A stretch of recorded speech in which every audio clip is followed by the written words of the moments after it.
السلام علیکم. یہ ٹاپک آج کا ہمارا ہے اردو ناول کل آج اور کل. گیسٹ اسپیکرز ہمارے ہیں مستنصر حسین تارڑ صاحب, I think coming in, Mirza Athar Baig and Hasan Manzar, and the moderator is Fatima Hasan and the chair is Intizar Hussain صاحب. اوکے. معلوم تو ہو چکا ہے کہ یہ سیشن ناول پر ہے. ناول کل اور کل آج اور کل. ناول کے اس سفر پر گفتگو کرنے کے لیے ہمارے ساتھ جناب ڈاکٹر حسن منظر صاحب, مستنصر حسین تارڑ صاحب اور مرزا اطہر بیگ صاحب موجود ہیں, اور ناول کے پورے سفر کے گواہ اور بہت مضبوط گواہ جناب انتظار حسین اس سیشن کی صدارت کر رہے ہیں. میرا کام ان سے گفتگو کروانا ہے, اس لیے میں کچھ زیادہ نہیں کہوں گی, بس اتنا کہ جو آپ سب جانتے ہیں کہ سن 1869 میں 1869 میں جب ڈپٹی نذیر احمد نے ناول میرات العروس شائع کیا تھا, جب سے اب تک 1.5 صدی گزری ہے جو ناولوں کی تاریخ ہے, اور اس صدی میں بہت بڑے بڑے کام ہو گئے ہیں اردو میں. اردو ادب کسی طرح ناول سے خالی نہیں ہے, خواہ وہ مرد حضرات کے لکھے ہوئے ناول ہوں یا خواتین کے, کیونکہ تھوڑے ہی عرصے کے بعد سن 1881 میں محترمہ رشیدۃ النساء نے جو ناول لکھا تھا وہ اصلاح النساء, وہ بھی منظر عام پہ آ چکا ہے, اور کسی طور بھی وہ اس عہد کے لحاظ سے کمتر ناول نہیں ہے. اس کے بعد جو نام آئے ہیں ناولوں میں, اور انہوں نے قارئین کو مایوس نہیں کیا, خواہ وہ اداس نسلیں ہوں, آنگن ہو, آگ کا دریا ہو, ٹیڑھی لکیر ہو, کئی چاند ہے سر آسماں ہو, یا انتظار حسین کا ناول بستی ہو. ہم آج یہاں بیٹھے ہوئے ہیں, حسن منظر صاحب ہمارے ساتھ موجود ہیں, مرزا اطہر بیگ صاحب موجود ہیں, اور مستنصر حسین تارڑ صاحب. تو میں سوچتی ہوں کہ ہم اپنی گفتگو کا آغاز مرزا اطہر بیگ سے کریں, کیونکہ یہ وہ خوش قسمت ناول ہیں. ہمارے سامنے رضیہ فصیح احمد بیٹھی ہوئی ہیں, ان کا پہلا ناول آبلہ پا آیا اور ان کو بہت قبول عام حاصل ہوا, اور انہیں بہت بڑا ایوارڈ ملا. تو اسی طرح یہ خوش قسمتی مرزا اطہر بیگ کے حصے میں بھی آئی, اور کوئی بلا وجہ نہیں آئی, کیونکہ جب 2010 میں ان کا ناول غلام باغ آیا, تو 2006 میں تو میں نے اسے خرید کے پڑھا. جی, جب میں نے پڑھا تو 2008 ہو چکا تھا, لیکن اس وقت تک یہ ناول مشہور ہو چکا تھا اور بہت گفتگو اس ناول پہ ہو رہی تھی. میں سب سے پہلے ان سے یہ پوچھوں گی کہ آپ فلسفے کے استاد ہیں, ادب سے آپ کا تعلق کیا رہا, یہ سفر فلسفے سے ادب کی جانب. عموماً ہمارے جو بڑے لکھنے والے ہیں, مشتاق احمد یوسفی صاحب, وہ بھی فلسفہ ان کا سبجیکٹ رہا ہے, ضمیر علی بدایونی کا. لیکن آپ کا ناول جب میں نے پڑھا تو اس میں ایک بہت سارے ڈائمنشنز اور گہرائی نظر آئی, اور ادب کی چاشنی بھی. تو آپ خود بتائیے کہ یہ سفر کیسا رہا آپ کا, کس طرح آپ اس جانب آئے. ہاں نہیں, تھوڑا سی ان کی ذاتی ہو جائے, پھر ہم سے آتے ہیں. ان کو جاننا بھی تو چاہتے ہیں لوگ. یہ بالکل آپ نے صحیح فرمایا کہ جو آج اور کل اردو ناول کی بات ہے, تو یہ تو ایک لحاظ سے اس کی پوری تاریخ اور حال, اور پھر آگے مستقبل میں کیا, اٹس اے بگ ایشو. مطلب اتنا جو ہے, کیا اس کو اتنے تھوڑے وقت میں ہم کور کر سکتے ہیں, یہ میرا خیال ہے بڑا مشکل ہوگا. آپ نے جو فلسفے کے حوالے سے پوچھا, یہ میرا پرابلم ہے کہ سب سے پہلے مجھ سے یہی سوال ہوتا ہے کہ تمہیں کیا حق ہے کہ تم فلسفہ پڑھاتے ہو تو تم ناول بھی لکھو. تو اب اس میں یہی عرض کر سکتا ہوں کہ میں فلسفے کا طالب علم ہوں, اور پڑھایا میں نے ساری عمر یہی. تو فلسفہ مجھے ایک گراؤنڈنگ دیتا ہے، ایک پلیس دیتا ہے ویئر آئی کین، جہاں میں اپنے قدم رکھ سکتا ہوں، وہاں سے میں سب کچھ دیکھ سکتا ہوں. تو میری جو انٹرسٹ ہے وہ سائنس میں بھی ہے اور فلسفی اور لٹریچر، تو یہ میرے لیے کوئی بڑا مسئلہ نہیں ہے. جہاں تک فلسفے اور لٹریچر کا خصوصاً ناول کا تعلق ہے تو بہت سی روایات موجود ہیں جس میں لوگ جو ہیں وہ فلسفی میں بھی ایکٹیو رہے، اور پھر مثلا یہاں پال سارتر کی بڑی مثال ہے. یہ ساری جو وجودی ٹریڈیشن ہے انہوں نے ناول بھی لکھے، ڈرامے بھی لکھے اور فلسفی بھی کی. تو اس کے علاوہ اب یہ جو جدید رجحانات ہیں فلسفی میں، وہ لٹریچر کے ساتھ بہت گہرا ان کا انٹریکشن ہو رہا ہے، جیسے ڈی کنسٹرکشن ہے، یا یہ ساری باتیں جو ہیں یہ ایکڈیمک نوعیت کی ہیں. تو جہاں تک اس ناول کو لکھنے کا تعلق ہے، اس میں تقریباً مجھے 6 سال لگے. میں یہ سمجھتا ہوں کہ ہر ناول نگار جو ہے اس کا ایک، خواہ وہ ایکٹیولی اس پہ تھیورائز کرے یا نہ کرے، لیکن اس کا ایک تھیوری آف ناول ضرور ہوتی ہے جو اس کے اندر چلتی ہے، اور وہ یہ کہ ناول کیا ہونا چاہیے، وہ اس کے اندر خواہ وہ اس کو ایک کریٹیکل لینگویج دے سکے یا نہیں، وہ ضرور ہوتا ہے. میرے خیال میں جو میں سمجھتا ہوں کہ میں نے اپنے لیے جو ٹارگٹ رکھا یا جو چیز مجھے فیسینیٹ کرتی ہے اس جانر میں، وہ یہ ہے کہ I believe that novel is a discourse of the flux. It is something which tries to grip the change. تغیر کو ناول جو ہے وہ گرپ میں لینے کی کوشش کرتا ہے، اور اس میں جو کمال ہے وہ یہ ہے کہ اس کے ساتھ خود بھی متغیر ہوتا ہے. تو میں ناول کو ایک ایسی فارم سمجھتا ہوں جو کہ مسلسل ایوالو کرتی ہے، اور اس کی نیچر میں ایکسپیریمنٹل ہونا جو ہے وہ شامل ہے. اردو ناول میں میرے ذاتی خیال کے مطابق، چونکہ ناول ایک اسپیس ٹائم کی کریشن کرتا ہے، ایک امیجنری اسپیس ٹائم بناتا ہے، تو ہر اسپیس ٹائم کی طرح اس کی بھی ڈائمینشنز ہوتی ہیں. عام طور پر اردو ناول جو ہمارے شروع سے چلے آ رہے ہیں اس میں ایک فلیٹ سرفیس ہمیں ملتی ہے. اگر اس میں ایک تھرڈ ڈائمینشن جو ہے وہ ایڈ کی جائے تو پھر میرا خیال ہے کہ ناول جو ہے وہ اس سطح پہ چلا جائے گا کہ جو کہ پاسبلٹیز اس کی ہمیں دے سکتی ہیں. تو اس لحاظ سے ناول جو ہے وہ ایک فوٹوگراف سے ایک ایکس رے میں بدل جاتا ہے. بہر طور میری کوشش یہ تھی کہ یہ جو ایک یانر ہے ناول کا، اس کی انفینٹ پاسبلٹیز ہیں. اب ہم اس سے جس حد تک بھی فائدہ اٹھا لیں، یہ ہمارے اپنی امیجنیشن اور کریٹیوٹی پہ ہے. بہت شکریہ اطہر صاحب، آپ نے ناول آج کہاں پہنچا ہے، اور یہ آپ ناول کی صنف کو اس عہد کا ایکس رے بنانا چاہتے ہیں، اور آپ بڑی حد تک کامیاب بھی ہوئے ہیں. میں آتی ہوں ڈاکٹر حسن منظر صاحب کی طرف. آپ باقاعدہ پریکٹسنگ ڈاکٹر رہے ہیں میڈیسن کے، سائیکیٹری کے، لیکن آپ نے جو ناول لکھے اور آپ کا جو ناول کا سفر رہا، اس میں آپ نے خود پریم چند کو بہت آئیڈیلائز کیا ہے اور ان پر کام بھی کیا ہے. تو پریم چند ہماری تاریخ کا، ناول کی تاریخ کا ایک بہت بڑا نام ہے. کچھ آپ اپنے بارے میں اور کچھ آپ یہ بتائیے کہ کیوں پریم چند؟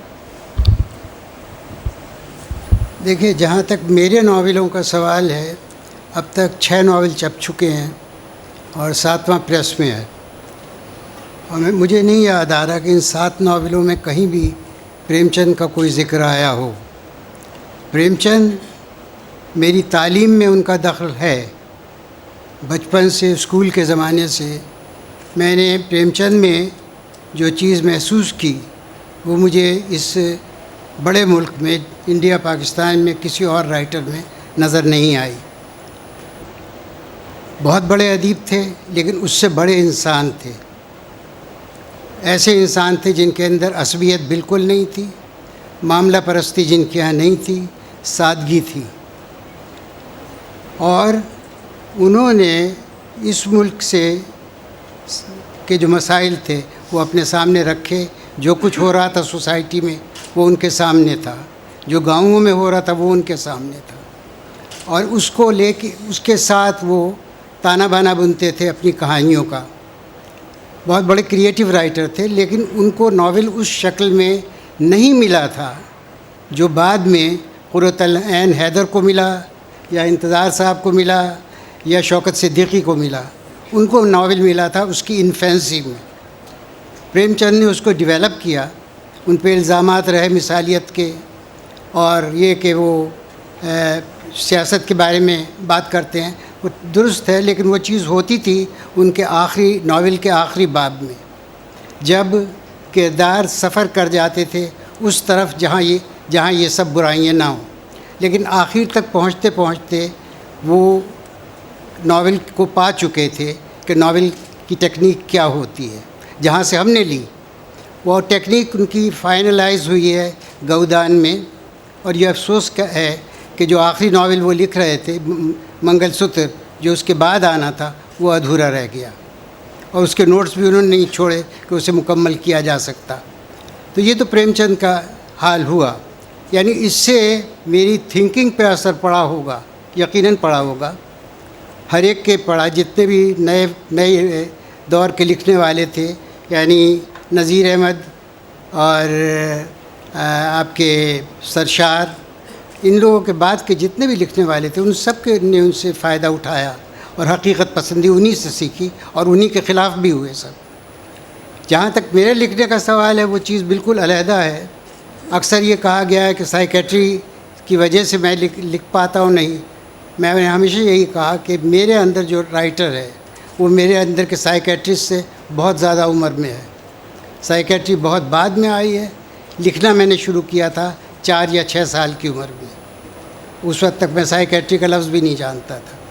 اس کے بعد یہ ہوا کہ جب میں نے لکھنا شروع کیا اور افسانے آنے لگے, ناول آنے لگے, تو کبھی کبھی ایسا ہوتا, اور میں نے اپنے کو چھپایا, کیونکہ نام لیا ہے آپ نے ڈاکٹر حسن منظر, یہ نام ہے حسن منظر. ڈاکٹر سید منظر حسن دوسرے صاحب ہیں, وہ سائیکیٹرسٹ ہیں. تو جب کبھی کبھی ایسا ہوا, اور یہ معاملہ راز رہا, یہ تقریباً 30-35 سال حیدرآباد میں یہ معاملہ راز رہا, لیکن کبھی کبھی سننا پڑتا تھا تھیراپیوٹک سیشن کے درمیان کہ آپ نے جو فلانی کہانی میں یہ چیز کہی ہے, اور میں خاموشی سے سن لیتا تھا اس بات کو. تو یہ چیز ہے کہ سائیکیٹری جو ہے وہ کسی بھی رائٹر کو, میرا خیال ہے, اور یہ میرا مشورہ بھی ہے, کہ اس کو یہ نہیں سمجھنا چاہیے کہ یہ ایک ہمیں بنی بنائی فصل مل رہی ہے جس کو ہم صرف کاٹیں گے. کیونکہ وہ مواد جو ہوتا ہے جو سائیکیٹری پیش کرتی ہے وہ کچھ اور ہوتا ہے, وہ کسی اور طرح حاصل کیا جاتا ہے, کریدا جاتا ہے اس کو خاص پہلوؤں سے, اور وہ پہلو سامنے لائے جاتے ہیں. بنی بنائی کہانی مریض آ کے انڈیل کے نہیں چلا جاتا ہے. تو میں جو لکھتا رہا ہوں اس پہ پریم چند کا اثر نہیں ہے. اگر ہے تو اور بہت سو کا بھی ہوگا. تقریباً سارے ہی رشن بڑے رائٹرز جو ہیں ان کا اثر رہا. میرا خیال ہے, میں نے یہ نہیں کہا کہ اثر رہا ہے. آپ نے, چونکہ ہم ناول کل آج اور کل پر گفتگو کر رہے ہیں, تو میں یہ جاننا چاہ رہی تھی کہ آپ نے جو پریم چند پہ کام کیا ہے تو کچھ بات آپ ان کے حوالے سے کریں. اور آپ کو معلوم ہے کہ میں نے آپ کی کتابوں پر مضمون لکھا ہوا ہے, تو اگر میں خود بیان کرنا شروع کر دوں تو پھر آپ کے پاس کچھ نہیں رہ جائے گا. لیکن بہرحال آپ اپنے 1-2 ناول اور افسانوں کے بارے میں خود پریم چند کی کتابوں کا ذکر کر.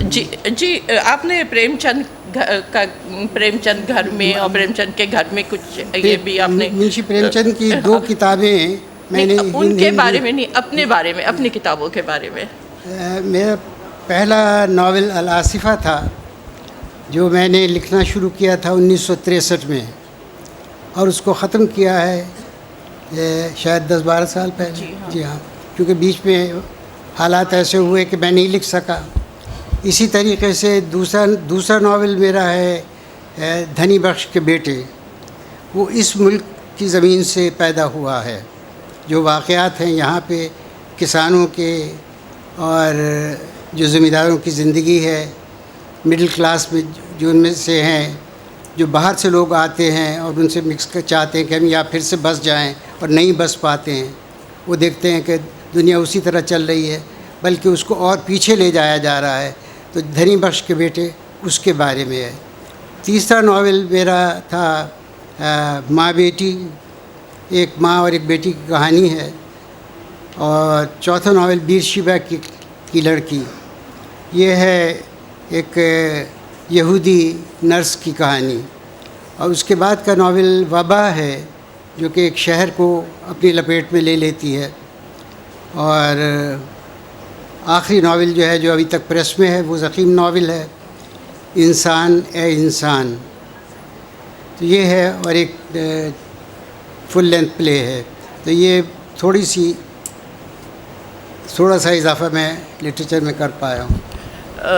آپ نے بہت خوبصورت اور بڑا گراں قدر اضافہ کیا ہے. الآصفہ بھی میں نے پڑھا یہ ناول، دھنی بخش کے بیٹے بھی اور وبا بھی، اور تینوں مختلف پس منظر میں لکھی ہوئی کہانیاں ہیں لیکن بہت خوبصورت ہیں، جو کہتے ہیں کہ فضا اور کیفیت دونوں کو یہ ساتھ لے کر چلتے ہیں، اور پھر ہمارا عہد بھی بولتا ہے اور مختلف کلچر اور زمین بھی اس میں نظر آتی ہے.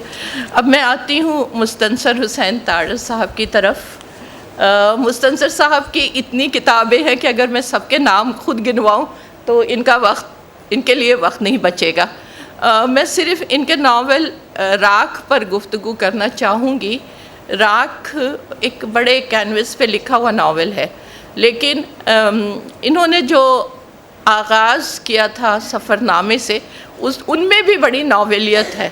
ان کے سفر نامے سے اگر فکشن نکال دیا جائے تو میرا خیال ہے کہ حقیقت چھان پھٹک کر تھوڑی سی نکل آئے گی. تو مستنصر صاحب، آپ نے اردو ناول کے سفر کو کس طرح دیکھا؟ کیونکہ آپ سے بہت تفصیلی گفتگو ایک سیشن میں ہو چکی ہے، تو میں براہ راست اس طرف آتی ہوں.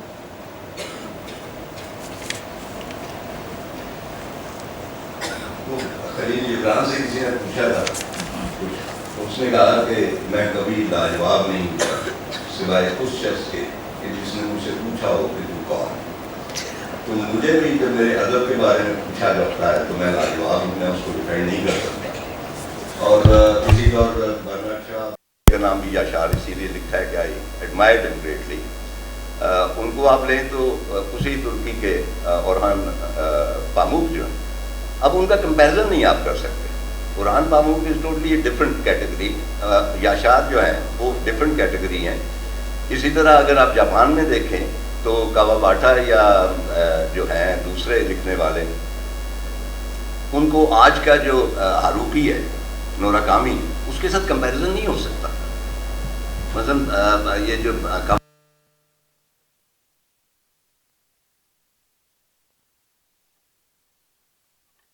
ان کو آپ جو ہے نارویجن ونٹر یا ہاروکی کے اور جو ناول ہیں ان کے ساتھ آپ یہ نہیں کہہ سکتے کہ یہ بہتر ہے یا وہ بہتر ہے. اپنے اپنے عہد کے وہ ناول ہیں اور ان کا کمپیریزن نہیں کرنا چاہیے. اس کی بنیادی وجہ یہ ہے کہ ہمارے ہاں بیشتر نقاد جو ہیں نہایت سست الوجود ہیں اور کم پڑھے لکھے ہیں، اور شاعری پہ زیادہ اس لیے لکھتے ہیں کہ وہ بڑی آسان ہوتی ہے. فکشن کے لیے ایک منیمم انٹیلیجنس درکار ہوتی ہے ہمیشہ. میں یہ نہیں کہہ رہا کہ شاعری کے لیے نہیں ہوتی، لیکن فکشن کے لیے خاص طور پر. اچھا، چنانچہ وہ اجتناب کرتے ہیں ناول کے حوالے سے بات کرنے سے.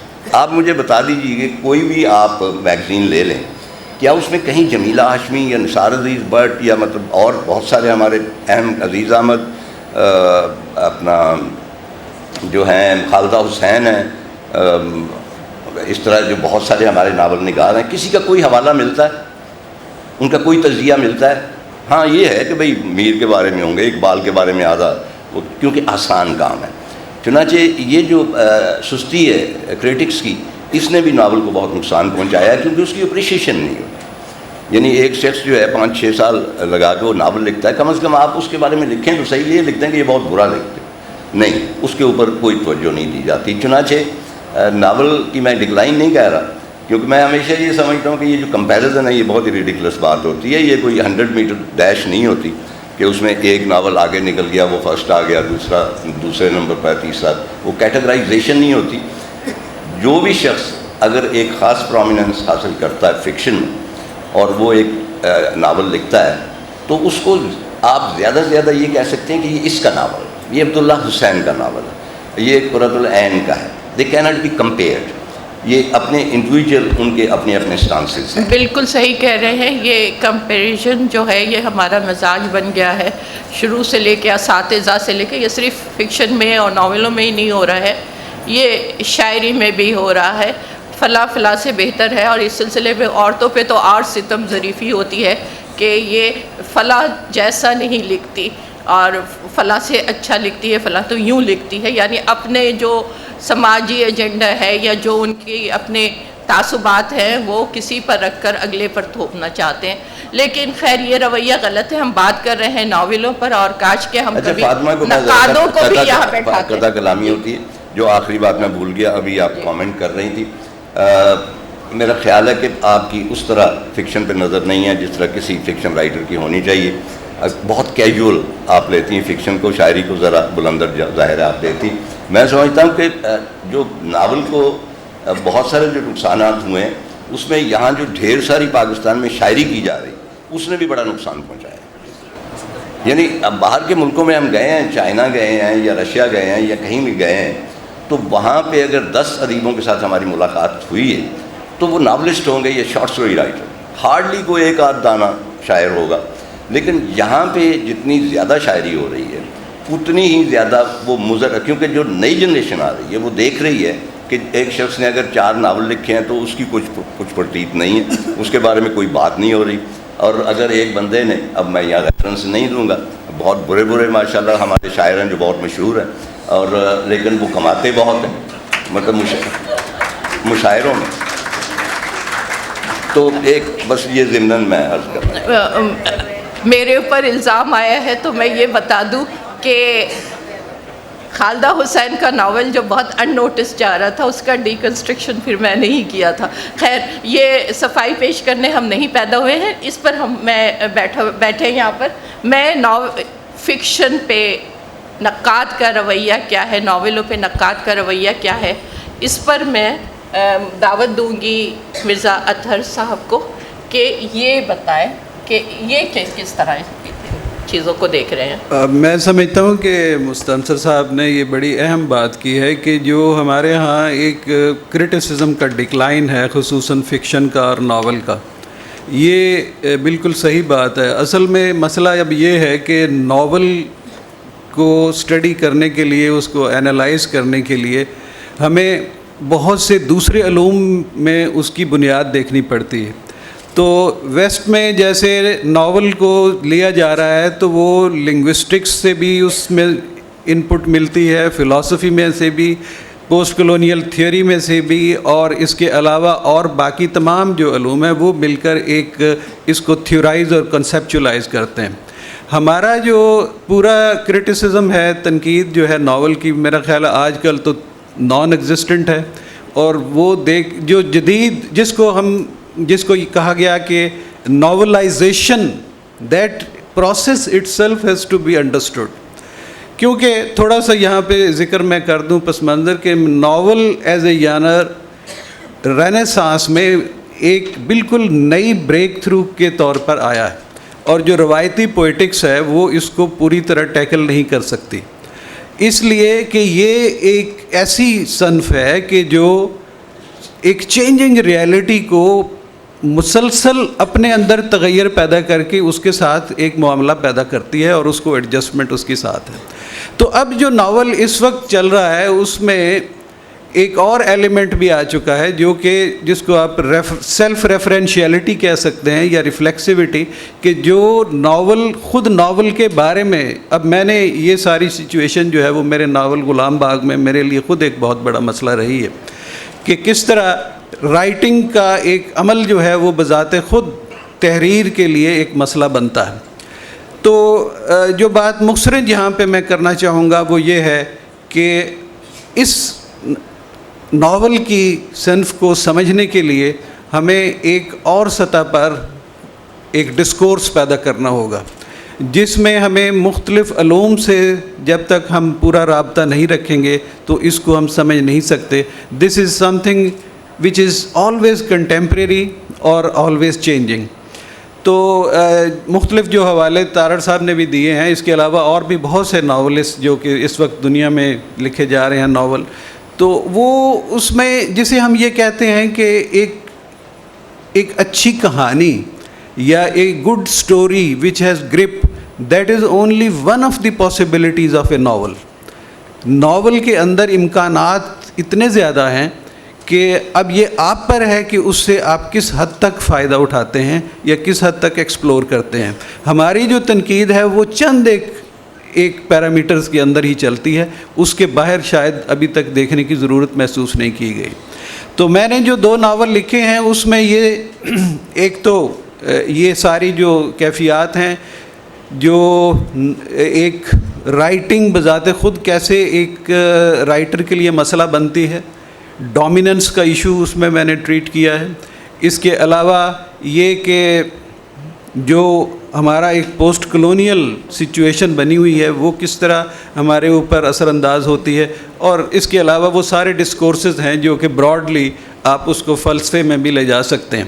دوسرا ناول جو 0 سے 1 تک ہے اس میں نے جو ڈیجیٹل ریولوشن دنیا میں چلا، جو ایلن ٹیورنگ کے نام میں نے وہ ناول کیا انتصاب میں، کیونکہ اس کی جو ٹیورنگ مشین ہے that is the basis of all computation.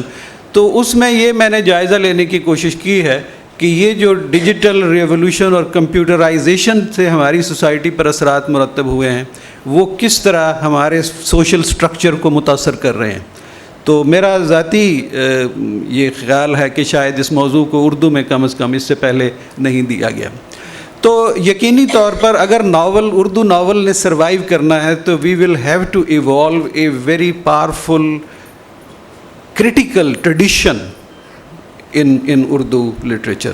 اس کے بغیر ہم چونکہ وہاں سے ہی یہ پتہ چلے گا کہ کیا جو اب اس دور میں جس کو سپر کمپلیکسٹی کا دور کہہ رہے ہیں اس میں ایک زبان جو کہ ایک پیریفرل زبان بنی ہے، we are not in the mainstream. Urdu کا اپنا مسئلہ بھی ایک اور ایشو ہے، اس کو ہم کس طرح ایویلیویٹ کریں، اس پہ کیسے بات کریں. یہ ڈسکورس جو ہے وہ انگیج شروع کرنے کے لیے ایک نئی کرٹیسزم ہمیں ایوالو کرنی ہوگی. Thank you. بہت اچھی باتیں ہوئیں اور خاص طور سے مرزا اطہر بیگ صاحب نے گہرائی سے روشنی ڈالی.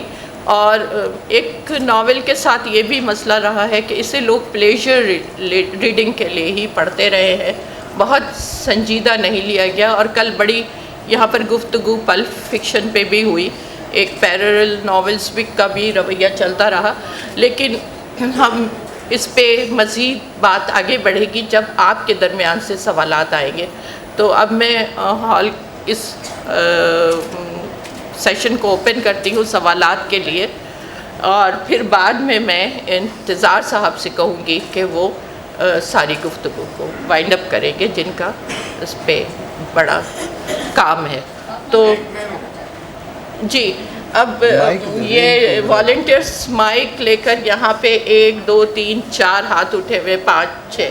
تو بس یہ درخواست ہے کہ مختصر سوالات کریں، کمنٹ نہ کریں، سوالات کریں. جو سامنے والے ہیں وہ تو عطیہ آپ. ہاں طارق صاحب کی یہ بات پہ میں یہ دینا چاہ رہی ہوں کہ ناول جس طرح سے ناول کا ایک دوسرے سے مقابلہ نہیں کروایا جا سکتا، اس طرح سے شاعری کا بھی نہیں، کیونکہ جس ناول کو شاعروں کو نقاد نے کبھی مشہور نہیں کروایا. فیض احمد فیض، غالب، ایاز، ان سب کو ہم نے غالب کے ذریعے نہیں جانا، عوام ان کو خود جانتا ہے، ان کے دل اس طرح سے جڑے ہوئے تھے، ان کو ہم نے اپنے دل سے جانا ہے، نقاد سے کے ذریعے نہیں. Thank you. میں ڈاکٹر صاحب سے سوال کروں گا، مظہر صاحب سے. آپ نے مجھے چونکا دیا جب آپ نے کہا کہ 4 یا 5 سال کی عمر میں آپ نے لکھنا شروع کیا تھا. اس وقت عام طور پہ لوگ الف ب پ اور ABCD شروع کرتے ہیں. تو میرا سوال یہ ہے کہ اس وقت آپ نے سب سے پہلے کیا لکھا؟ عام طور پر چونکہ آپ ناول نگار ہیں، شاعری تو بچہ بھی تھوڑا بہت کر لیتا ہے کہ کھاتا نہیں میں یہ اور وہ اس قسم کی چیزیں، لیکن آپ نے تحریر نثری طور پہ کیا کیا؟ یہ تو آپ سے سوال ہے. اور اسی چونکہ میرے ہاتھ میں مائک ہے تو میں مستنصر صاحب سے بھی سوال کر لوں کہ چونکہ فکشن رائٹر ہیں، شاعری کے بارے میں شاعری شاید نہیں کرتے، پڑھتے ضرور ہوں گے. میں بھی